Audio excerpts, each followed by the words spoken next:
Rebuilding after divorce, dad's perspective. They say divorce is an ending, but for many dads, it's just the beginning. The beginning of sleepless nights, court dates, co-parenting calendars, and the quiet moments you never thought you'd have alone. But this isn't a story about falling apart. This is a story about rebuilding, about learning to be more than just a weekend visitor in your child's life, about rediscovering who you are when the title of husband is gone, but dad still remains. Hey there, welcome to Lean On Me, your go-to channel for navigating life's twists and turns. By being here, you're already investing in your well-being and setting the stage for a more balanced, meaningful life. Don't forget to subscribe and hit the notification bell.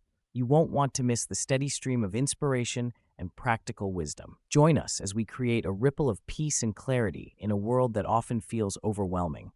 Love what you're hearing? Share it with friends and family and help us brighten the world, one insight at a time. Thanks for joining the journey.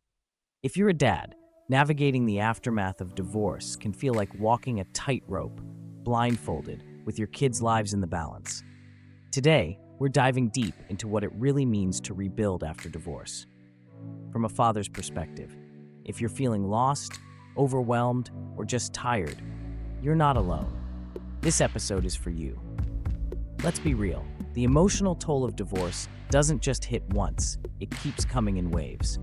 One minute, you're helping your kids with homework in the living room you used to call home. The next, you're watching them buckle into the backseat of someone else's car, waving goodbye at the end of a weekend visit.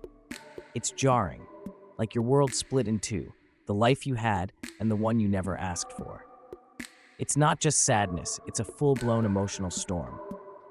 Guilt for not making it work, grief for the family that once was, anger at how things fell apart, confusion about what to do next, how to be a good father from a distance.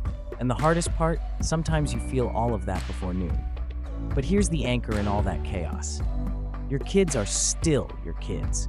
That love, it didn't vanish in court papers. That bond, it's not bound by visitation schedules or custody agreements. You're still their dad, not a part-time one, not a when it's your turn dad. Their dad, always.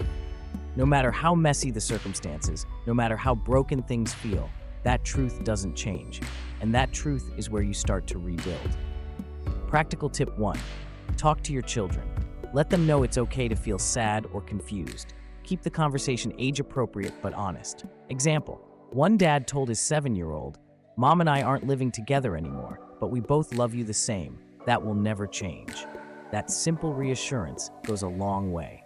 Redefining fatherhood after divorce isn't about doing more. It's about being more present, more intentional. Your presence, your attention, your time, that's what matters now. Let's talk about co-parenting. Not the glossy, picture-perfect kind you see in magazine articles. The real kind.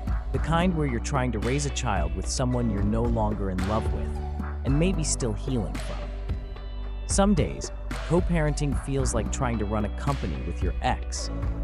Except the product is your child's well-being, and both CEOs are carrying emotional baggage. You've got to negotiate everything. Bedtimes, school pickups, holiday schedules, screen time.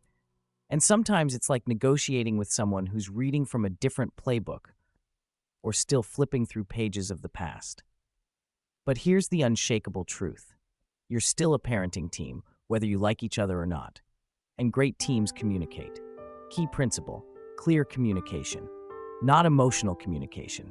Not passive-aggressive communication. Clear, respectful, focused. That means setting healthy boundaries, choosing your battles wisely, and remembering that every message, every conversation is really about your kids, not your past. Technology can help. Use co-parenting apps like Our Family Wizard or even a shared Google Calendar. Keep schedules transparent, agreements documented, and reduce the need for emotional back and forth. Why it matters? Because kids need more than love. They need stability. They need to know that even though mom and dad live in separate homes, they still live by the same core rules. Even if you and your ex disagree on 100 little things, agree on the big 3. Routine, same bedtime, same morning structure. Discipline, shared consequences, no mixed signals. Support, presenting a united front when it comes to school, behavior, and values. You're not auditioning to be the favorite parent. This isn't a popularity contest. It's a partnership, one that puts your child's mental and emotional health above everything else. Real-life example. One dad told me, "My ex and I barely speak unless it's about our daughter, but we made one unbreakable rule. We'd always back each other up on school behavior. No undercutting, no blaming. And you know what? Our daughter adjusted way faster than we expected. That one agreement gave her a sense of safety, of certainty." Co-parenting isn't easy. It can be awkward, frustrating, even painful. But it's not about doing what's easy. It's about doing what's right. And every time you choose peace over pettiness, structure over chaos, love over ego, you're showing your kids what real strength looks like. Now let's talk about something that's awkward, scary, and kind of exciting: dating again. As a dad, your priorities have changed. You're not just looking for chemistry, you're looking for compatibility with your life. Dating with kids means being upfront. You don't have to share your entire story on the first date, but do be clear. I'm a dad. My kids come first. And if that's a deal breaker for someone, let it be. There's also guilt, the kind that creeps in when you feel happy again. But hear this, you're allowed to feel joy. You're allowed to move on. Find other single dads. Connect. Share stories. There's strength in knowing you're not the only one figuring this out. Divorce doesn't just change your relationship status. It challenges your sense of identity. For years, you were husband and father. Now, you're just you, and that can be terrifying or freeing. Revisit old hobbies. Start journaling.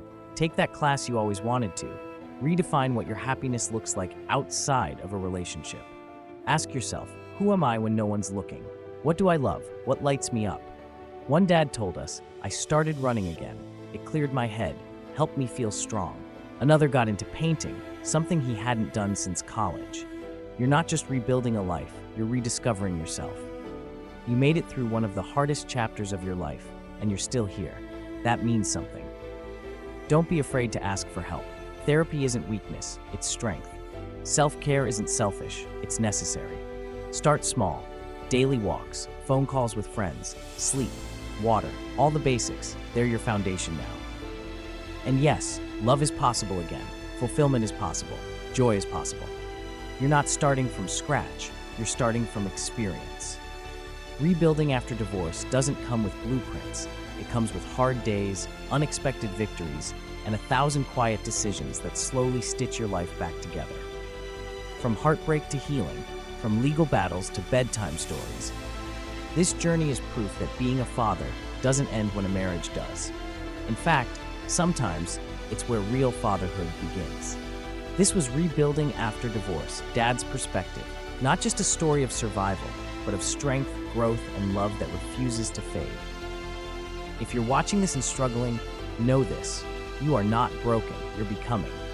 This chapter may be painful, but it's not the end of your story. So keep going, Dad. Your kids need you. And believe it or not, you need you too. Share your story in the comments. You're not alone. Subscribe for more real talk and support.